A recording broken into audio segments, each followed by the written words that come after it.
Bien. Ce n'est plus la même chose. Une puissance s'est emparée de cet homme, il ressent, ou de cette femme, il ressent des choses qu'il ne ressentait pas avant, il comprend des choses, il agit d'une manière toute différente qui n'est plus la sienne. Un autre a pris le commandement de sa vie, c'est le Saint-Esprit. Et il essaye de s'y livrer. Voyez-vous, et nous avons fait là-dessus un certain nombre d'expériences qui nous ont été livrées par les uns et les autres, qui nous ont dit, ben voilà, ma vie a changé. L'un de nous, vous vous rappelez un des premiers témoignages, il y a quelques mois, je n'étais pas chrétien, et puis tout d'un coup, ma femme avait commencé à découvrir, je crois, et puis moi, et alors il nous a décrit l'espèce de joie profonde, le bouleversement de sa vie, le besoin de lire la Sainte Écriture, comment il se promène toujours avec sa Bible. Et bien qu'étant directeur d'une école laïque, nous disait-il, il arrive en classe avec sa Bible, il la pose à côté. Ses élèves le savent, et tout le monde lui dit, vous êtes changé, qu'est-ce qui se passe, vous n'êtes plus le même, le climat dans l'école tout entière a changé. Vous vous rappelez ce témoignage, hein?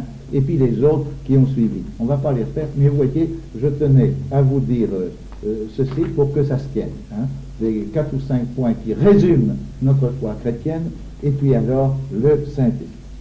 Alors, après ces témoignages qui nous montrent qu'effectivement, il y a une puissance qui se voit, qui s'empare de nous lorsqu'on devient vraiment vivant de la vie de Jésus, hein, mort à notre propre vie, comme dit saint Paul, et vivant d'une vie nouvelle. Mais ceci dans le détail de nos journées, dans notre vie de couple, dans notre vie de travail, comme ce directeur d'école, dans notre vie de, je sais pas, de prière, tout est changé et tout est à la fois apparemment pareil.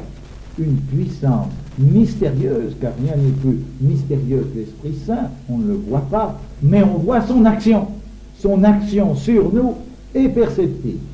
Alors, nous avions un petit point, un petit pas de plus à faire, et cela donc, cette transformation de la vie, arrive à beaucoup de gens. Hein, les Écritures que nous n'avons peut-être jamais lues, ou que nous avons peut-être lues chaque jour pendant des années, changent soudain devant nos yeux. Elles deviennent pleines de lumière, ces Écritures, cette Bible. Elles deviennent pleines de chaleur. Notre frère le disait si bien, hein, cette Bible qui n'intéressait pas, devient son livre non seulement de chevet, mais d'accompagnement tout au cours de la journée. Il en a besoin. Il la lit, ça lui réchauffe le cœur, ça lui donne de l'élan, ça lui donne de la joie. C'est une parole vivante. Voyez-vous? Alors, lorsque le Saint-Esprit arrive, c'est un des poids qu'il provoque. Saint Paul dit aux Galates, chapitre 5, verset 22. Il parle aux Galates de ce que fait le Saint-Esprit, justement. Et il parle de ce qu'on peut appeler les fruits du Saint-Esprit. Et là, je voudrais donc vous parler maintenant un petit peu des fruits du Saint-Esprit. Les fruits. Il y a les fruits, puis il y a d'autres choses. Alors, les fruits. On a entendu parler de la liste des fruits du Saint-Esprit. Et en effet, dans les Galates 5, 22, Paul en donne la liste. Vous savez, il y en a d'autres. Il n'y a pas que ceux-là. Mais c'est ce qu'il a remarqué, Paul. Il a vu que quand l'Esprit Saint est tombé sur des gens, ils ont un certain nombre de qualités dans leur vie, et qui ne viennent pas d'eux. Alors il en donne une liste. Les voilà. La charité. Charité. Fruit du Saint-Esprit, ça fait qu'un homme devient plein de charité. La joie. Un homme joyeux. Au milieu même de la difficulté, des épreuves. Parce que la source de sa joie, c'est pas la réussite humaine de sa vie.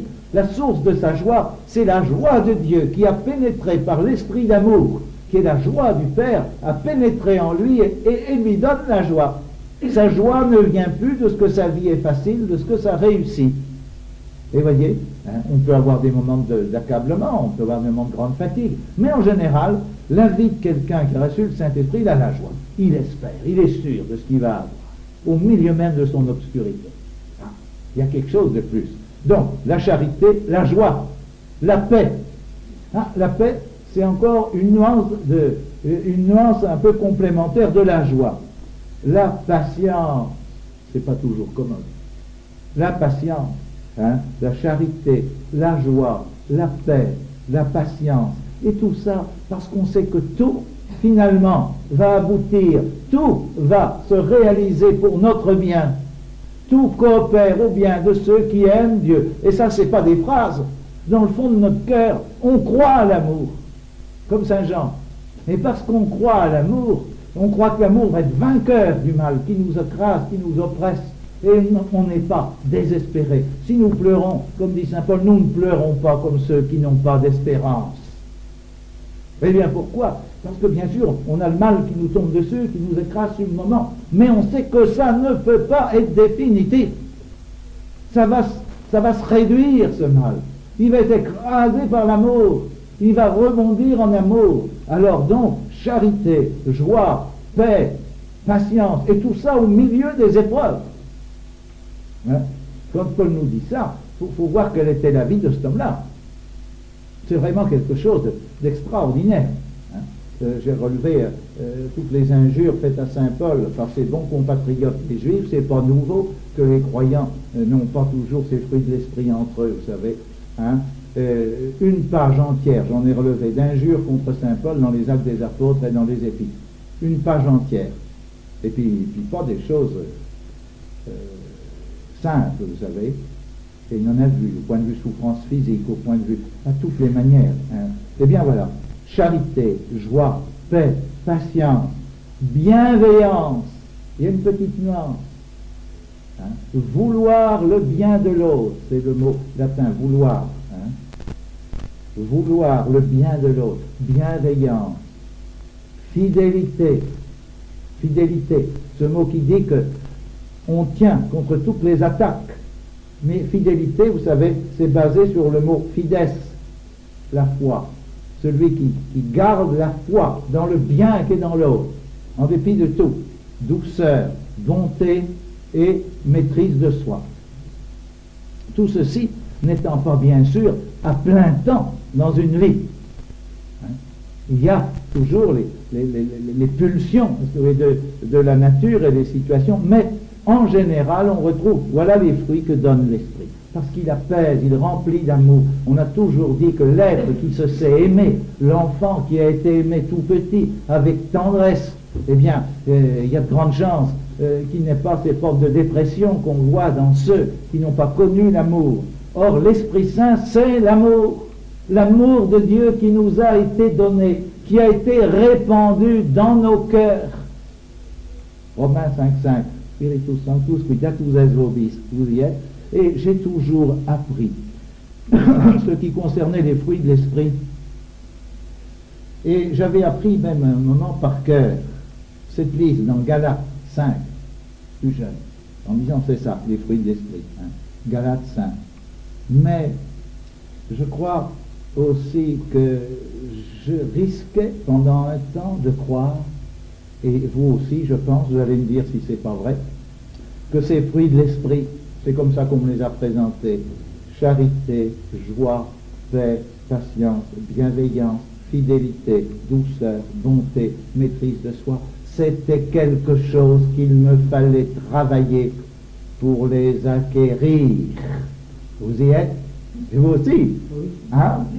Ah oui, alors, bon, alors pourquoi ce seraient les fruits de l'esprit si c'est moi qui les produis? C'est mes fruits à moi, et ce ne sont pas ceux de l'esprit. Vous comprenez bien? Les fruits de l'esprit, eh bien, ce n'est pas des buts à acquérir. Ce n'est pas des choses qu'on va acquérir par notre travail, par notre effort. Hein? Comme si on disait, si tu veux avoir la charité, la patience, la paix, fais ceci, fais encore tel petit effort, etc.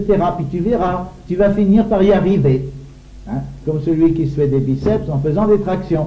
S'il les a bien fait pendant tant de temps, il sera musclé, alors on pourra le mettre sur une feuille de, je sais pas quoi, pour montrer l'élasticité de l'appareil qu'il a employé. Hein? Alors, les buts de la vie chrétienne, que les fruits de l'esprit, c'est le résultat dans nos vies de sa venue. C'est lui qui les donne. Ce ne sont pas des buts que l'on va, vers lesquels on marche et que l'on veut acquérir. Je m'aperçois que j'ai reçu un jour cette joie. Moi qui étais un être tendu, inquiet, moi, ça peut être vous, hein, je m'aperçois que je ne sais pas pourquoi, je ne fais plus de tracas pour toutes ces choses-là. Ce qu'on peut raconter, ce qu'on peut dire, ou ce qui arrive, ou ce qui peut arriver, je m'en préoccupe plus. L'Esprit Saint a pris pied dans ma vie, il est venu, et je suis sûr, j'expérimente, sans pouvoir la décrire,